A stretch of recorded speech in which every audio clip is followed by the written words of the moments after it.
I'll be the first to admit I never really liked the Anbernic RG405V. I thought it was too big for a vertical handheld. It was massive in many ways.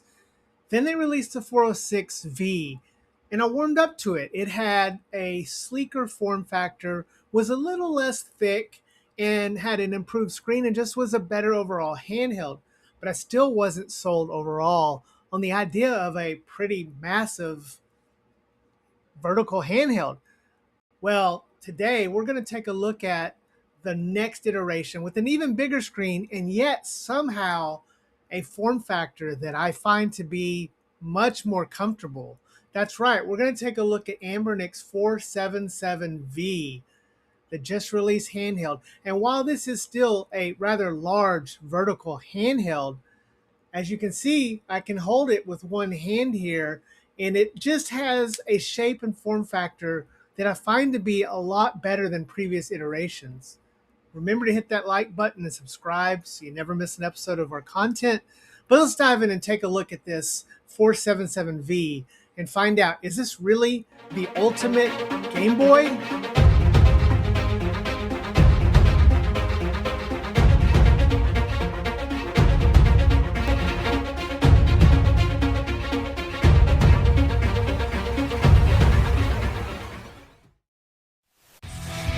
Steel Vortex is appearing for a two-night exclusive show, sponsored by Powkitty. Mention code RETROID for savings. Oh my God, Steel Vortex, one of my favorite bands. I wonder if they even know who Retro Gaming with Dead Fred is. Do you think they even know? Do you guys know about Dead Fred? I'm dedicating this next song to all the deadheads out there. No way! They know. Sorry, guys. I'm not part of a band fan group called Steel Vortex. It's all AI generated slop. Anyways, guys, let's get on to this today. So, true to form and fashion, Anbernic ships in a typical packaging that we've seen many times before. It has a picture of the black handheld on the front with the name RG477V. There's nothing on the bottom, not much on the sides, except we do have the colorways. This time, this ships in two colorways with two configurations. We do have here both colorways we're going to feature today in our video, and the single configuration of 8 gigabyte and 128 gigabyte. There's also a 12 gigabyte and 256 gigabyte version, which I personally think is overkill because most of what looks most beautiful and is appropriate for this is going to work perfectly with the 8 gigs. Now, the internal storage of 128 gigs might be a bummer for some, but with expandable micro SD storage, you can pick up a card and expand that pretty easily.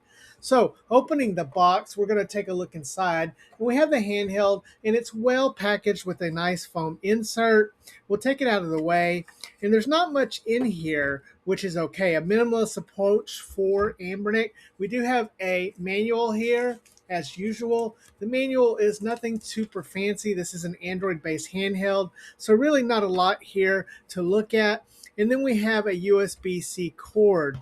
So, unlock some other of the Anbernic packagings. This one's a little more minimalist, but that's okay because the handheld is really what we want to explore.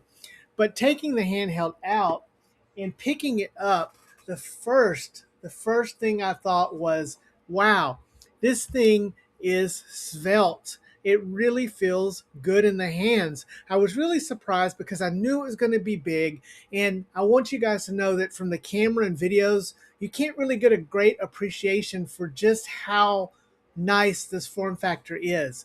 Yes, it is large, but comparatively to previous generations like the 405 and 406, it just feels so much better in the hands. This is not surprising since Anbernic has been able to take feedback and refine over the years.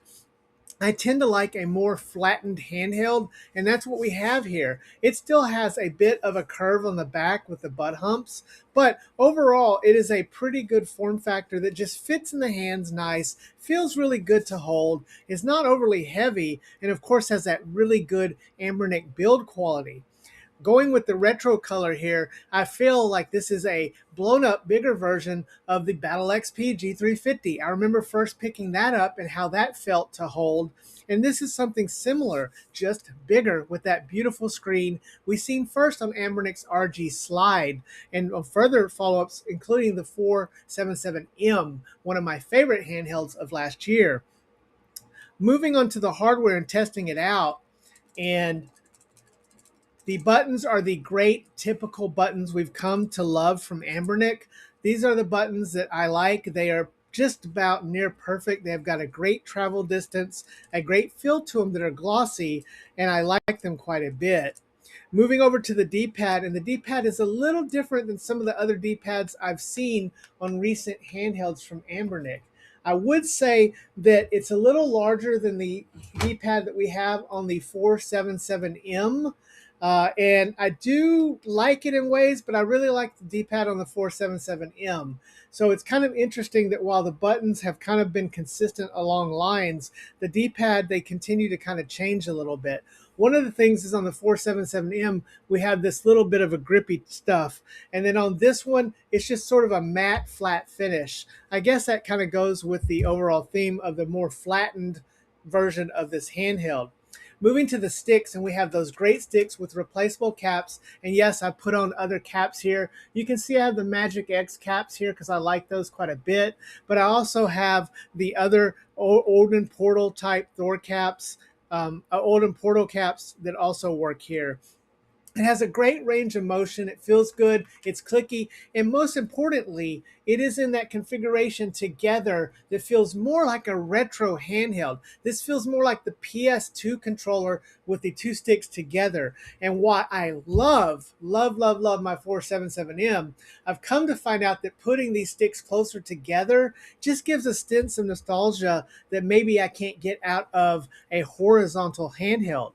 I've kind of decided that, yes, maybe for most retro handhelds or gaming, I like the vertical.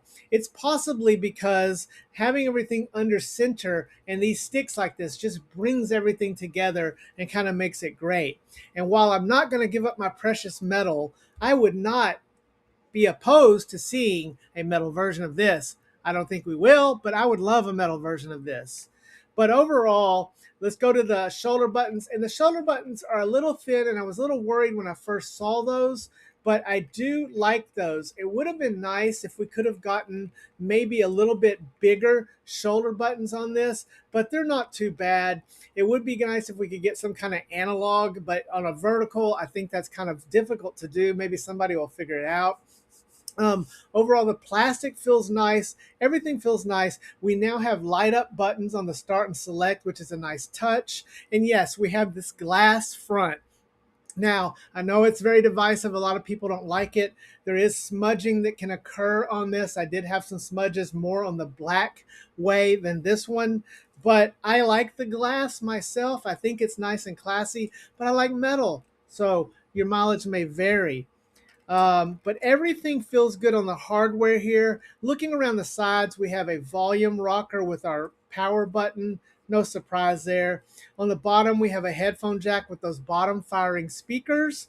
On the other side, we do have our access door to our SD card, along with another function button. And then on the top, we have the USB-C port, along with our charging light indicator and our vent. This is running the Dimensity 8300, a CPU that we've used quite a bit. So it's very, very powerful and can play everything up through PS2, including Jack 3, one of my test games that I used that played it very well. So overall, I love the fit and finish of this. I like the way it feels. I think the Dimensity 8300 is fine for everything that I think this excels at, which is 4:3 content. This developed screen, this 4.7-inch screen that is high res and beautiful at 120 hertz is one of my favorite screens right now that's non-OLED. And I think 4:3 content just looks fantastic on this. Things that you would play like Nintendo Wii, PlayStation 2, Dreamcast, N64, all of those systems that wore 4.3. Now, the other retro systems look just as fantastic. Something like Game Boy Color look really, really impressive and good on this. But let's get this thing booted up and talk a little bit about this and kind of explore the software. All right, so booting into this, we have the typical Anbernic Android implementation that we've seen previously. It is a good implementation. Yes, they do have their own launcher software, but I do not prefer it. I really prefer things like Emulation Station Desktop or Digisho, which you can install. Being that it's Android, it certainly does have all of those options, and you can do things like play Android games as well. This also, yes, does have the Anbernic AI software that they've been implementing and working on. I found it to be an exciting prospect when first launched, but I think it still has a lot of work to do, even though it's almost been a year now that this has been out. But I'm keeping an eye on it because I think it can be kind of exciting. One of the things that's really great about their software is that they load all the emulators you would need and have them set up to play. So that's a real bonus for somebody that doesn't really want to tinker or doesn't have a lot of experience playing with Android and setting it up. I did find this to be very snappy. The processor, as usual, is pretty great and fast. They do have a new performance mode that they didn't originally have, so you can do performance or high performance. And I think those issues of the past, along with the fan, have been sort of rectified. You have a little more granular control over the fan, giving you a lot of aspects that are a lot more favorable. This is running Android 14, so it's an implementation that is newer, and we have all of the things that you would expect, including the handheld game console settings, where you can do things like test your joystick, for instance, or you can set up your quick launcher, your fan configuration, or you can go in and really do some fancy stuff with your ambient light, as seen here.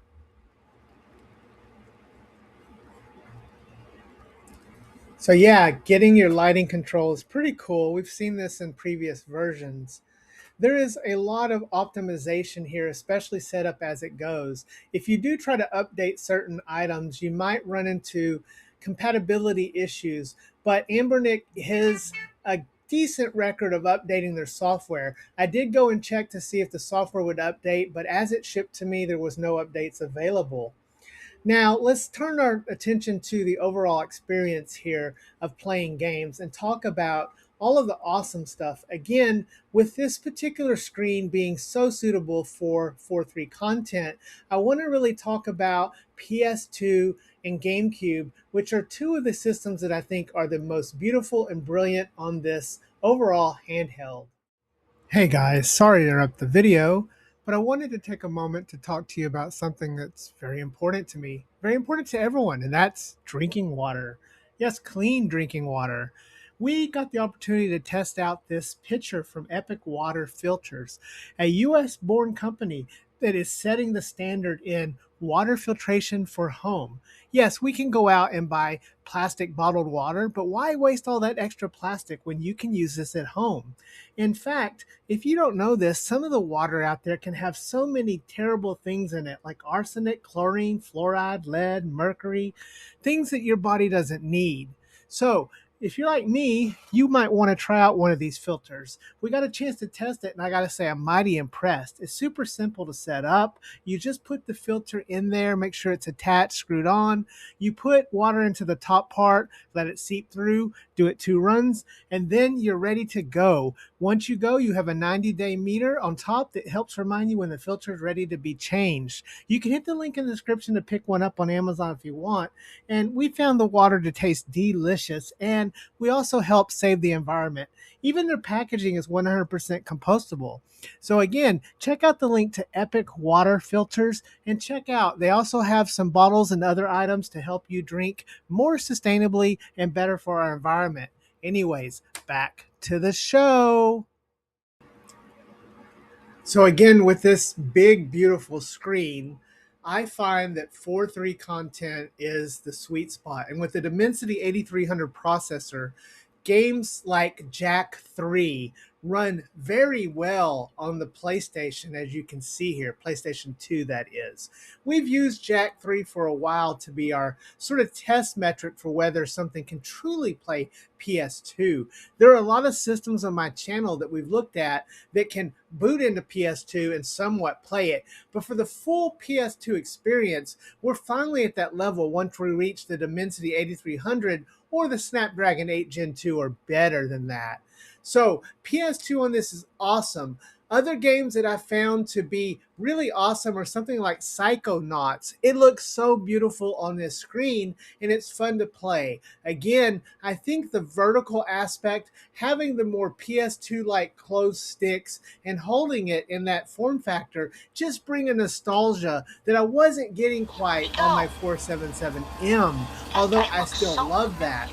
Now, turning to something like 16:9 content, yes, this is going to run PSP beautifully, but I don't think I really would find myself playing 16:9 content on here. So something like Nintendo Switch, which this CPU can run fairly well, even though it doesn't have good developed turnip drivers, is not something I would find myself playing either. Again, I think this is best targeted at an approach where you stick to 4.3 content like Sega Dreamcast, which has such a beautiful look to it in this, again, 4.7-inch, 120 hertz screen that just really shows the beauty of this processor and of using it.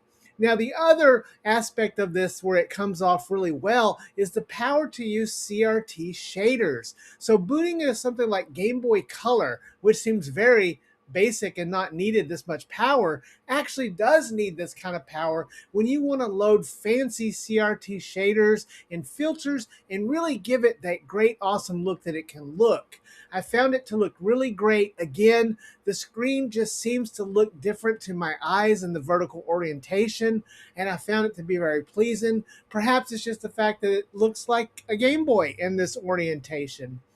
Overall, I had a lot of fun playing with this. Now, Android gaming can look good. Some of the older PC games through Game Hub or Game Native are meant to be 4.3 and again going to look very good here. And while the Dimensity line of processors lags far behind the Snapdragon processors, there is still a lot to like here and play with. So yes, overall, I found the gaming experience on the 477V to be very good and something that I enjoyed quite a bit. I did not see many issues with it, although like most things, there are still software and emulator limitations. PS2 development has mostly stalled, although we do have the new PS2 emulator, and it's still a work in progress, so I found the gold standard Nether to be better. Now, the version they install on here, Ether, is okay, but I like putting Nether on that. Look at the link down at the bottom to get the latest APK, which I find to be the best version of it. So, yes, I think this is a great handheld with great hardware, a big, beautiful screen, a form factor that is large and yet not unwieldy, with a production quality that's great, sticks that have replaceable caps, and a battery life that is pretty darn good. I never ran into any overheating situations. The fan can get loud if you push this thing, but you have pretty good granular fan control over it with the Anbernic settings and a value that is pretty good. We're still over $200 and there's a lot of competition here. But when you look at something like the Analog Pocket, which really is limited in what it can play compared to this, or Neo's Pocket DMG or Pocket Vert, those are both more expensive, and I would make the argument that this is fundamentally better because it has actual sticks instead of the touchpad design that Neo seems to want to go with. Plus, you can pick this up and find it in stock and not have to worry about whether it'll ship to you. Overall, this is the best vertical handheld you can buy at any price right now. I really think that that's true. I'm not shilling Anbernic. I was not sent these by Anbernic. These I acquired on my own, so it's not me just shilling for them. I think this is a great handheld, but make that determination yourself. So anyways, guys, that's my overview and look at the Anbernic 477V. Personally, I want a metal version. Yeah, it would be a little heavy, but man, I would love it because I love metal, and Anbernic knows how to refine the metal and make it really nice. The metal on the 477M is just really, really beautiful. But for now, I'll keep both because I like horizontal and vertical. It gives me a choice of both, even though they're essentially the same screen and processor, just different form factors. So leave me a comment. Let me know what you think. Are you going to pick one of these up? Has Anbernic released too many? Is this just another dud? Is it too big for you? I don't know. Anyways, guys, remember to hug your loved ones and love your hugged ones because tomorrow is never promised. We'll see you next time, Deadheads. Dead Fred out. Hey guys, sorry to interrupt the video, but I wanted to share with you today something that was sent over to us from the fine folks at Fifine. Now, many of you may have heard of Fifine. They make lots of great equipment, including the microphone I use here to record all of my wonderful videos. But they did send over an awesome headset that I wanted to take a look at, the H13. This is a headset that is styled for battle, powered by sound, as they say. It comes with awesome noise canceling, a 7.1 surround sound, 50 millimeter dynamic driver, volume control, and 4 EQ modes. As you can see here, I did some testing on it and used it on the Save State podcast, and I found it to have super clear, really good sound quality, as well as microphone quality, which does not surprise me since they're known for that function. This is a beautiful headset that was comfortable to wear and has a lot of nice little effects like RGB with a smiley face on the side there. It comes at a really great price for all the features you get, including that awesome ability to do an equalizer with things like clear vocal, powerful bass, or dynamic enhancement. Hit the link below to check this out if you want to pick one up yourself. We want to thank Fifine for sending this over for us to take a look at it. We're really impressed with it. Again, the H13 is a great headset for all of your gaming and retro needs. It is a traditional headset with a wire. It's not wireless, but man, it is really great and sounds awesome on all your little retro doodads. Anyways, back to the show.